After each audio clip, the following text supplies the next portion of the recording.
So Leo, let's come to the second part. देखिए यहाँ पे ना एक्शन लेने की इच्छा है और एक्शन ली नहीं जा रही है, ठीक है, वहाँ पे प्रॉब्लम हो रहा है। जैसे कि अगर हम देखें तो जो दूर से जो एक्शन लिया जाता है, जैसे कि लॉन्ग टर्म सोच के जो एक्शन लिया जाता है ना, वो लेने की इच्छा है, कोई व्यू भी करता है बट एक्शन लिया नहीं जा रहा है। सिर्फ इमोशंस रहने से काम नहीं चलेगा। Right now I see that यहाँ पे मिक्स ऑफ प्यार, एक्शन एंड स्टेबिलिटी के बीच में एक जगलिंग हो रहा है आप दोनों के मन के बीच में, कि प्यार है उसमें एक्शन लेना चाहिए नहीं लेना चाहिए, उसको स्टेबल सिक्योर करना चाहिए कि नहीं करना चाहिए। ओके, सो इसके बीच में ये प्यार गोल गोल घूम रहा है about the expectations out of this connection and what duties and responsibilities to be fulfilled if you are in this connection.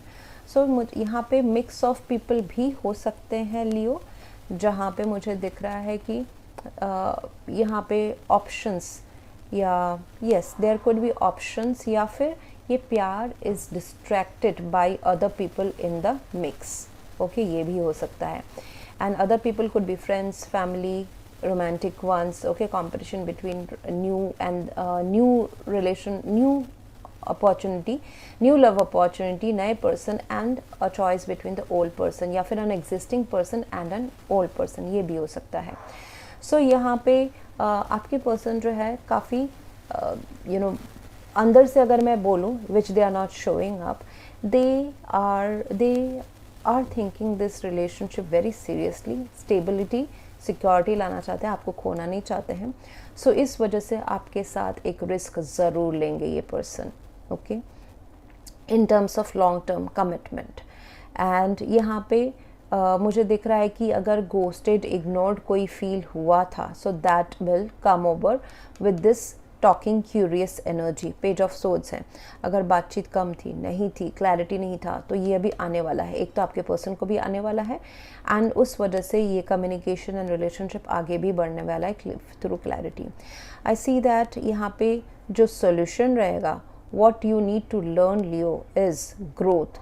पहले तो सेल्फ ग्रोथ, सेल्फ को इतना ज़्यादा नर्चर करें, अपने आप को सबसे ज़्यादा वैल्यू अपने आप को दें। ये मैं रिश्ते के बाहर की बात कर रही हूँ। देन दिस रिश्ता will grow, then the value of each other you will know and you will be able to, both of you will be able to do justice to this relationship. Empress is in the lesson. तो आपको सीखना क्या है, इस रिश्ते को grow कराना, grow, nurture. अगर यहाँ पे हम कुछ क्रिएट कर सकते हैं एक दूसरे के साथ, कुड भी कि आप अगर, जैसे एग्जाम्पल, आप दोनों प्रोफेशनली जुड़े हुए हो, तो क्या हम कुछ ऐसा एक साथ काम कर सकते हैं जिससे हमारी अंडरस्टैंडिंग ग्रो हो एंड प्लस ये काम, बिजनेस या जॉब भी ग्रो हो।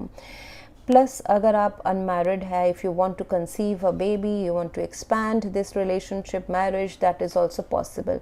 देखिए, इस रिश्ते को ग्रो कराना ही एडवाइस में आ रहा है, ना ही कि भाग जाना। Okay, so that's suppose to happen through the universe.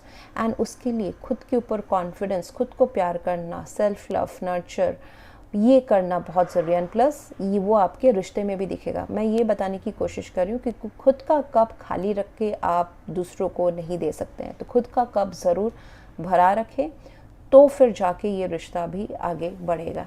And it is a positive outcome, positive reading. Okay, thank you very much for watching.